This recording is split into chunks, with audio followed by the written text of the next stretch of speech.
तर नमस्कार, कोकणदारा पेजवर तुमचा सगळ्यांचं पुन्हा एकदा मनपूर्वक स्वागत असा. आज आपण बहिणीबरोबर काढूक चाललो शिंदळा. तर ही असंच शिंदळा ज्याका आपण मालवणीमध्ये शिंदळा शेवळासुद्धा म्हणतो, मराठीमध्ये शिंदी आणि इंग्लिशमध्ये याचं नाव असा वाईल्ड डेट ट्री.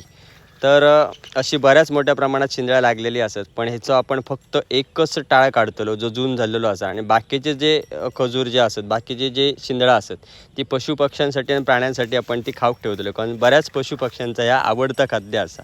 आणि निसर्गात जर पहिलं कोणाचा अधिकार खाद्यावर जर असतात, निसर्ग जर असतात, तर या पशुपक्ष्यांचं. त्यामुळे बरेचसे जे रवलेले जे असत त्या आपण पशुपक्ष्यांसाठी खाऊक ठेवतो आणि एकच टाळ जो असा तो आपण खाऊक काढतलो.